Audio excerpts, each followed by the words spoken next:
At a number 10 spot, we have Big Nose George. Born in March 1834, George Pear, more so known as Big Nose George, was a big-time cattle rustler and a highwayman. So in other words, he was up to no good. Then in 1878, him and his gang went on to murder 2 law enforcement officers, and immediately after, every authority figure in Wyoming was after this guy. While he was on the run, he did the great decision to separate from his group members, which is a really smart idea. But Big Nose George had a big mouth. When he was on the run, he decided to hit up a small bar in Miles City, Montana, and here they would get extremely drunk and boast to others in the bar that they did in fact kill 2 law enforcement officers in Wyoming. Eventually, he was arrested. In prison, he would try to plan an escape only to be met with failure. When news broke out about his attempt to escape, an angry mob of around 200 people rushed into the jail and decided to take his life. After passing, doctors Thomas McGee and John Osborne took his body to study the chemistry of a criminal. Here they would cut out a portion of his head to investigate his brain, but no part went to waste. The cap of his head was used for an ashtray,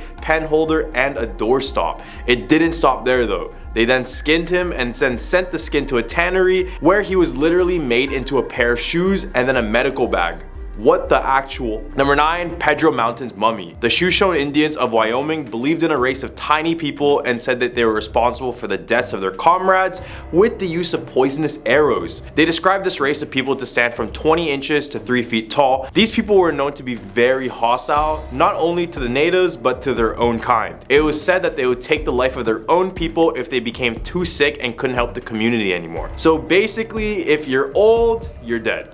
After years and years, there was no solid evidence of these little people until 1932. A 14-inch fully formed mummy was found in the San Pedro Mountains near Casper, Wyoming. When they examined the object, they confirmed that it did have a real human remains inside, although it was unclear if it was a native child or if it was a race of little people. Eventually, the mummy would be passed on through different people, but all of them had one thing in common. They would be faced with extreme bad luck as soon as they possessed the mummy, which led many people to believe that it was cursed. It was passed on to a businessman named Yvonne Goodman, who passed away shortly after. Then it was passed on to another businessman, Leonard Walder, who also passed away only a year after having it.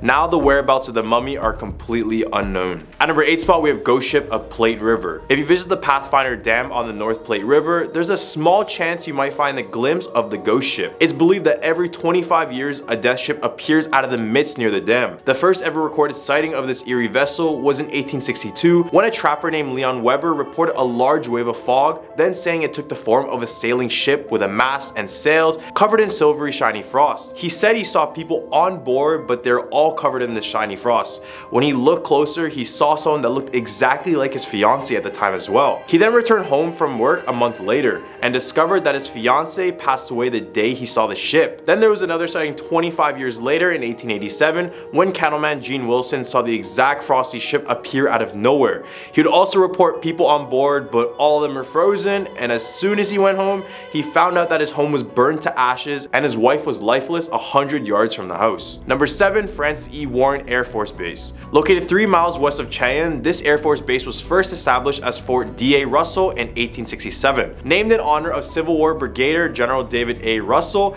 it is the oldest continuously active military installation in the Air Force. Along with these old buildings, the legends are told that many of the old cavalry soldiers also continue to linger, often seen walking up the grounds or in the dormitories. Another story tells of a spirit that is said to harass female members of the security team. One of the most famous stories on the base takes place in Quarters 80, often referred as the Gus Quarters. During the early days, Quarters 80 was home to a young officer, but unfortunately for him, he was out on duty for the majority of the time, so one day he came home very exhausted and found a soldier entertaining his wife in their bedroom. The husband was furious and was looking to eliminate the man by any means necessary, but the soldier decided to make a decisive action and leap out the window. Instead of escaping, he accidentally hung himself by getting stuck on the clothesline outside of the home. Ever since this moment, the Gus Quarters are known for their supernatural activity, from objects being thrown across the room to just being grabbed out of nowhere. Number 6, the ghostly bride of Plains Hotel. In the Plains Hotel of Cheyenne, Wyoming, locals claim that there is a spirit of a bride that haunts everyone who steps in. Story goes that a lady named Rosie and her groom were on their honeymoon at the hotel.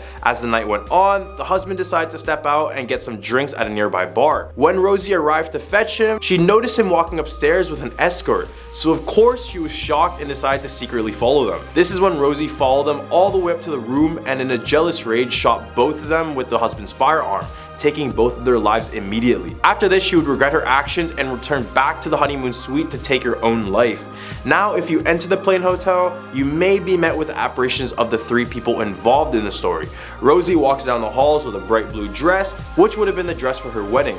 In the hump for our list, we have the Devil's Tower. This 1,200-foot tower of rugged rock is known as the Devil's Tower. It is located in northeast Wyoming, and when you look closer in the area, there is nothing that even closely resembles this behemoth. It's very unique in nature as it has all these grooves surrounded all around the rock. Although these can be explained by natural phenomena like a former volcano, Native Americans around the area have a completely different belief. Many claim that back in the day, the natives were being attacked by these gigantic bears, so to defend themselves, they would go up the Devil's Tower and pray to the Great Spirit to save them. They claim this is why the tower had grooves, because it was from the bears trying to claw themselves up on it. Number 4, Wyoming Frontier Prison. Located in Rawlins, Wyoming, the Wyoming Frontier Prison has the reputation of being one of the toughest prisons in the Wild West. Opened in 1901, it housed some of the most violent inmates, featured a dungeon, botched executions, and was known for rampant violence.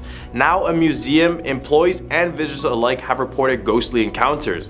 There have been apparitions spotted in the cell blocks and reports of a malevolent spirit in the dungeon who has threatened visitors. The prison is so notorious that it was featured on an episode of Travel Channel's Ghost Adventures, and ghost hunters have captured orbs on camera, but let me know what you guys think about that. The museum offers haunted Halloween night tours if you want to have a ghostly encounter of your own. Number 3, Heart Mountain Relocation Center. Starting with an old building originally used for an irrigation project prior to the attack on Pearl Harbor, the Heart Mountain Relocation Center began construction on barracks and facilities to relocate American families of Japanese descent in June 1942. Over the next 3 years, the camp would house over 14,000 people.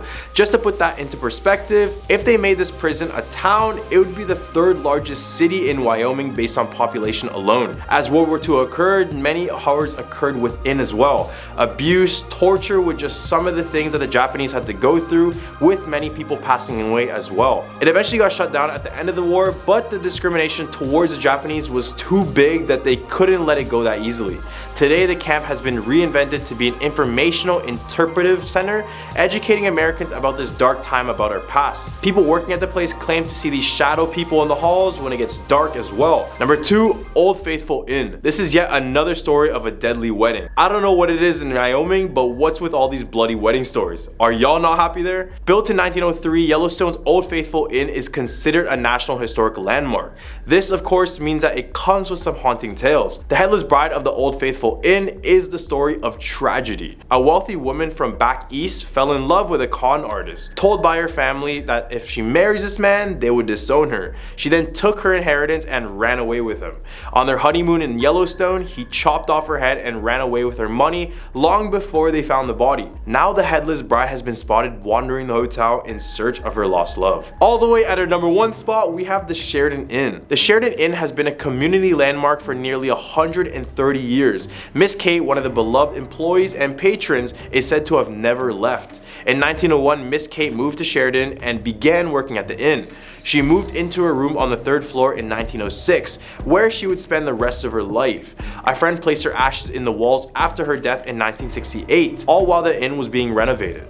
She is now the innkeeper's guardian. You might feel her in a cold spot or have your lights turned on and off if you're at the inn. Starting off this countdown at number 10, the Stanley Hotel. One of the most famous haunts of Colorado is the Stanley Hotel. The Stanley, which served as the basis for Stephen King's The Shining, is more than a century old and is home to countless ghost sightings and unexplainable events. Multiple witnesses have seen a face peering out of the window of room 407 when it wasn't occupied. One witness staying in the room reported that a light kept turning off and on. Allegedly, the guests acknowledged the ghost, assured him that they'd only be staying 2 days, and asked him to keep the light on. The spirit left the light alone after that, but proceeded to spend the rest of the night noisily playing around with the elevator just outside the door. Rooms 217, 401, and 418 have unusually high reports of paranormal activity. Cleaning crews tell of strange noises and seeing impressions on the bed when the rooms were empty. Guests in room 418 report that the sounds of children playing in the hall, but when those reports came in, there were no children checked in end of the hotel. Number 9. The Black Forest Haunting. In the early 1990s, Steve Lee moved his family into a log cabin home in the Black Forest region of northern Colorado. They rented it for a year before purchasing it, but once the land was theirs, things started getting weird. Initially, lights and electronic devices kept turning off and on, and eerie noises sometimes filled the air. This was followed by a strange odor that wafted through the cabin that burned the family's throats and eyes. Thinking these happenings were the work of pranksters, the Lee family installed motion detectors and cameras. However, the motion detectors would go off when nothing seemed to be happening on the cameras. Steve Lee added more cameras capturing more unexplainable phenomenon like orbs, beams of light, and sometimes ghostly forms with faces. The Lees could no longer pretend the cameras were the problem, and they contacted the show Sightings to document what became one of the most famous hauntings in America. The Sightings crew experienced and captured quite a bit of phenomena themselves. Cameras were knocked off tripods, one of their producers experienced an attempted possession, and a medium working with them determined there were multiple spirits in the house and a rift in space and time on the property. Number 8. The Vampire's Grave. European lore is rich in tales of vampires, yet one of those creatures may have found themselves in a small town in Colorado. Theodore Glava was a Transylvanian immigrant who moved to Colorado and became a coal miner. Legend says the man was tall and pale with a dark coat and long fingernails. In 1918, he passed away of the flu and was buried in the local cemetery, where some say they have seen his figure lurking at night. Some say that the tree guarding Glava's grave grew from the stake that was hammered into his heart post-mortem. Number 7. Butch Cassidy's Lost Gold. Butch Cassidy was one of the most infamous outlaws in Wild West history, and his life allegedly ended in a shootout in 1908, but it said he left behind mementos of his acclaimed career. According to the rumors, Cassidy reportedly stashed thousands of dollars worth of gold in a hideout in an unassuming Irish canyon. If this is true, the gold may still be there to this day. Should you ever visit the Irish Canyon, keep a careful eye out and you may be the one to discover Cassidy's hidden treasure. Number 6. Route 666. The infamous Route 666, nicknamed the Devil's Highway, runs through Colorado. It was renumbered as Route 491 in 2003 in hopes of dispelling the fear surrounding the demonic numbers. However, changing the numbers didn't take away the unexplainable phenomena that occurred, and is still occurring on this cursed road. When it was still known as Route 666, this stretch of highway had an unusually high accident rate. People driving along the Devil's Highway have reported creepy incidences, such as a black Phantom sedan that follows dangerously close no matter how high the speed. Many have pulled over only to realize that there's no car behind them. There are also tales of a pack of hellhounds that terrorize innocent travelers. The beasts somehow manage to keep up with the vehicle regardless of how fast or recklessly the driver maneuvers the car. Many believe these hellhounds are responsible for shredding tires and causing terrible wrecks. Some have even claimed that the beasts are capable of jumping into the windows and mauling people. Halfway. Number 5. The Riverdale Road. Riverdale Road runs through Thornton and is lined with creepy cottonwood trees, where you can allegedly see hanging bodies by the light of the full moon. A Camaro with no driver can also be spotted winding down the stretch of road. Riverdale Road also has its own Lady in White legend. Reportedly, visitors have seen this strange woman in their rearview mirror. Locals believe that she is a ghost who is looking for the spirits of her deceased children. Number 4. The Gates of Hell. According to local legend, the Gates of Hell lies near Riverdale Road in Thornton. Rumor has it that the stretch of road leads to rusted iron gates that open to a place of satanic worship and human sacrifices. Behind these gates also rest the charred ruins of an old mansion that leads directly to hell, people say. The mansion was built by David Woolpett during the gold rush. Over the years, the structure was used as a brothel, cowboy saloon, and a hippie commune before it was burned down in 1975. It's said that a man living in the mansion took his family's lives before setting the home on fire. This dark story has led people to believe that the grounds of the mansion are portals to the underworld. Number 3. The Hotel Colorado. The guests of the Hotel Colorado are often awoken in the night by strange sounds and flickering lights. Some are plagued by sightings of a little girl wearing a Victorian-era dress, while others recount how their personal items were moved around or missing. Both bell tower suites are reportedly haunted, and the elevator seems to have a mind of its own at times. Stories tell of a female presence that has a habit of watching male guests as they sleep. The screams of a woman can also often be heard throughout the hotel, believed to belong to a deceased chambermaid. According to the lore, she was involved in a love triangle which ended with one of her lovers taking her life in one of the guest rooms, and her former room has been turned into a storage space because the paranormal activity within the room was said to be too intense to remain open to the public. Number 2. The Ridge Home Asylum. Every state has an abandoned asylum story, and this is Colorado's. Ridge Home admitted its first patient in 1912, and from there began a history full of controversy. Many of the home's residences were admitted despite still being mentally capable,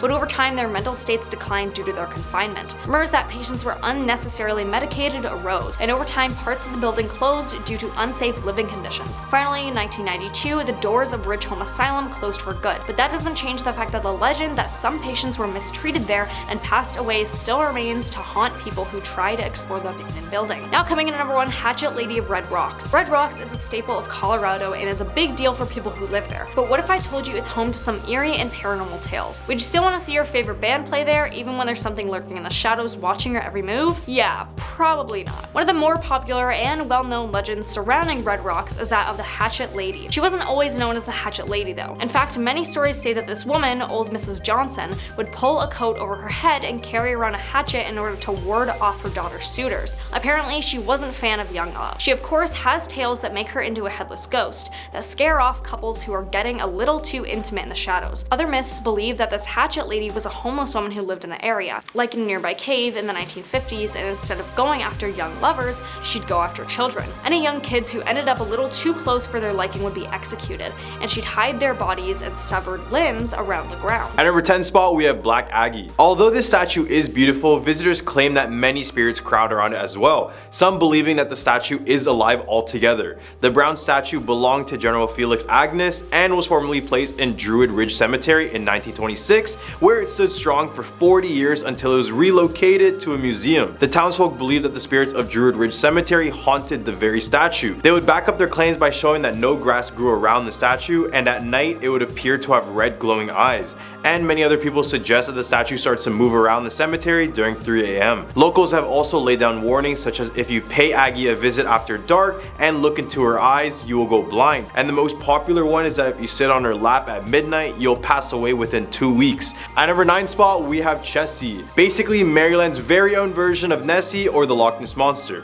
Just like the beast from Scotland, Chessie is a large serpent-like creature that lurks in the depths of Chesapeake Bay. Witnesses claim that the monster is around 25 to 40 feet long, and it uses its body as a sine curve to swim around the water. You know, sine, cosine, and tangent, you know. Sightings began in 1977 when the mass hysteria hit the locals, believing that the creature was truly out there, causing disappearances and drownings in the areas. Perhaps Chessie swam away from the area, or maybe it was just the 70s, you know? Everyone just wasn't probably that sober. Also, Steven Spielberg's Jaws came out in 1975, which could have added more paranoia that people had towards the water. At number 8 spot, we have Michael Zito Jr. Michael Zito Jr. is considered the Wizard of South Mountain, and with that type of title, you best believe he has something magical about him. Michael was one of the 10 children of German immigrants who settled on the mountain in Zitostown, including his 6 siblings. The only thing different about the Zito family, apart from the others, is that they kept many odd traditions and superstitions with them from Germany. The family practiced sorcery and would be found using hex bags.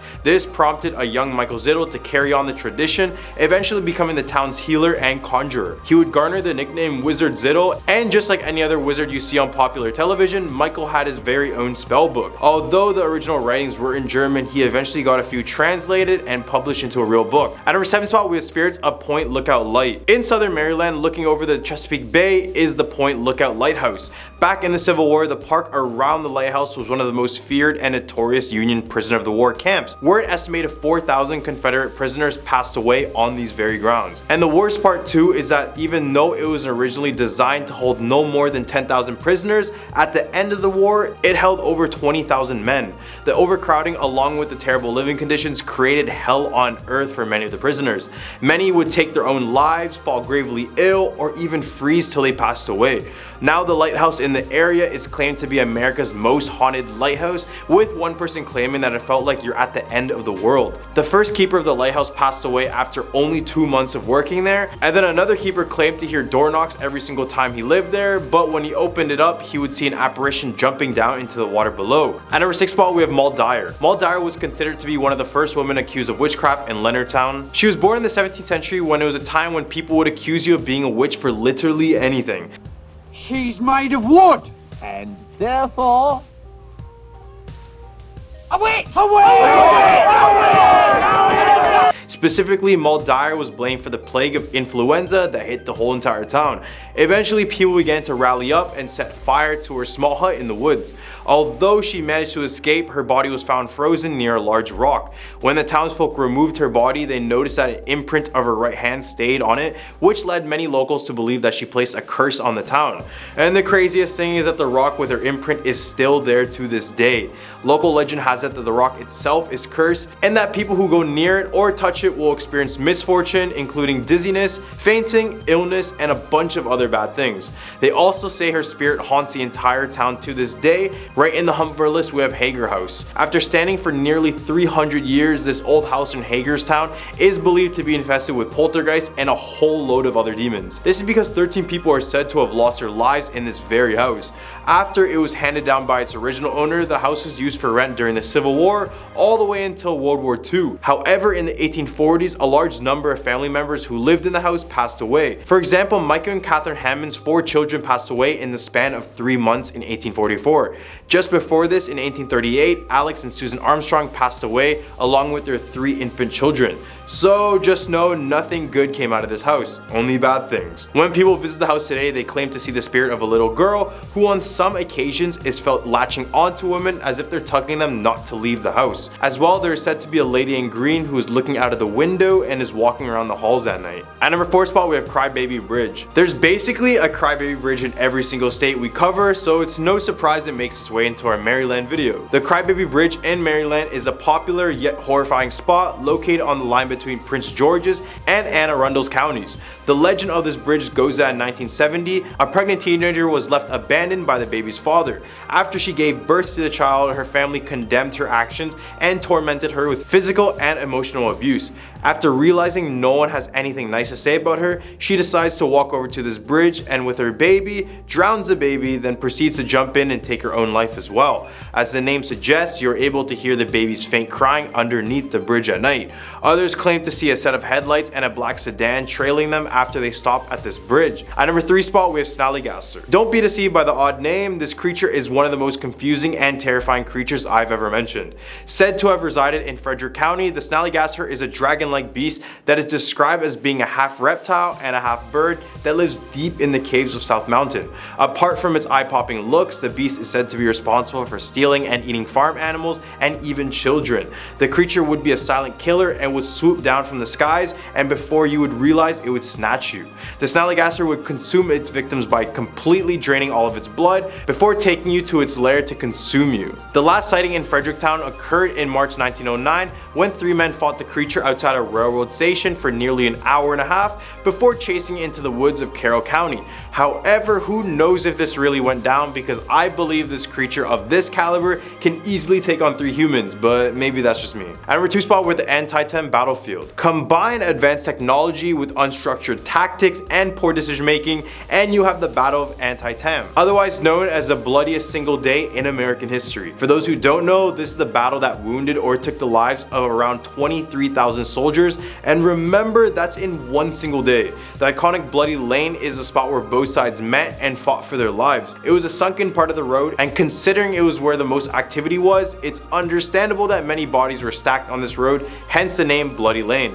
Gunfire and the smell of gunpowder have been reported in the area even when there's no one around. At number 1 spot, we have Coffin Rock. Coffin Rock, sometimes called Coffin Hill, was a large flat rock located in the Black Hills Forest in Maryland, about 20 minutes from Burkittsville. The local natives claim that before humanity, a dark energy lived in the area of the forest, so that when natives first entered the area, they were caught off guard, and as a result, a boy was kidnapped and then sacrificed on top of this Coffin Rock. Eventually, the warriors came together and fought back with their full force, but the dark energy was too strong and the entire tribe vanished without a trace. More people believed in this dark force after, in March of 1886, an 8-year-old boy, Robin Weaver, was reported missing in the area. Weeks later, he was found at Coffin Rock completely disemboweled. Well, there we have it, the top 10 Maryland scary urban legends. What state should we do next? Leave a comment down below, subscribe and like. I'm your host Andrew, and we'll catch you guys on the next one.